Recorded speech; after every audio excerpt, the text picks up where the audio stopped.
ഈ ബിഗ് ബോസിലെ എപ്പിസോഡൊക്കെ കണ്ടോ വെളി വന്ന ശേഷം? സത്യം പറഞ്ഞാൽ ബിഗ് ബോസിന്റെ എല്ലാ എപ്പിസോഡും കണ്ടിട്ടില്ല.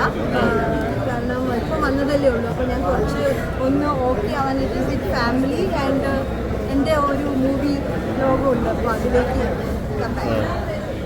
ബിഗ് ബോസിനെ പുറത്താക്കിയത് പ്രേക്ഷകരുടെ തീരുമാനപ്രകാരം തന്നെയാണ്. കേട്ടില്ല. ബിഗ് ബോസിൽ നിന്ന് പുറത്താക്കിയത് പ്രേക്ഷകരുടെ തീരുമാനപ്രകാരമാണ് പിന്നെ കരുതുന്നത്. അങ്ങനെയാണ് ഞാൻ വിചാരിക്കുന്നത്. അങ്ങനെ ആയിരിക്കാം.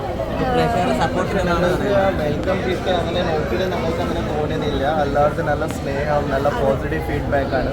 കാരണം എനിക്ക് എയർപോർട്ടിൽ കിട്ടിയ റെസ്പോൺസ് അല്ലെങ്കിൽ അത് കഴിഞ്ഞിട്ട് കിട്ടുന്ന റെസ്പോൺസ് കണ്ടിട്ട് ഐ ഫീൽ ഇപ്പോൾ ഒന്നും വരേണ്ട ആളല്ലായിരുന്നു. ഈ അഖിൽ മാരാരുടെ വിവാദ പരാമർശത്തോട് എങ്ങനെയാണ് പ്രതികരിക്കുന്നത്? കാസ്റ്റിംഗ് കൗച്ച് ഞാൻ അതിൻ്റെ എൻ്റെ ഒരു ഇൻ്റർവ്യൂവിൽ ഞാൻ അത് പറഞ്ഞിട്ടുണ്ടായിരുന്നു. സോ ഞാൻ ആ പുള്ളി പറഞ്ഞൊന്നും കണ്ടിട്ടില്ല, കേട്ടിട്ടില്ല. ബട്ട് അതെനിക്ക് അതിൽ ഒരു ഇതില്ല എന്ന് ക്ലിയറാണ്.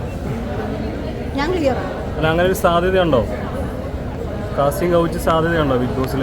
ഞാൻ അതിലേക്ക് അധികം ചെതഞ്ഞ് കയറിയിട്ടില്ല. So I don't know. ഈ ജാസ്മിൻ ഗബ്രി പ്രണയമൊക്കെ ആദ്യം പോലെ തന്നെ സ്റ്റാർട്ട് ചെയ്തല്ലേ? ബിഗ് ബോസ് തുടക്കം പോലെ തന്നെ അവരുടെ പ്രണയം സ്റ്റാർട്ട് ചെയ്യുന്ന ഒരു സീനായിട്ട് കാണിച്ചു. അപ്പോൾ അതൊക്കെ ഫേക്കായിട്ട് തോന്നും. എൻ്റെ അറിവിൽ എനിക്ക് അറിയാവുന്ന ഒരു ട്രൂ ലവ് അങ്ങനെയല്ല. സോ എനിക്കറിയില്ല. അത് അവരുടെ ലൈഫ്, അവരുടെ ലൈഫാണ്. I don't know. ഇൻവെസ്റ്റിഗേഷൻ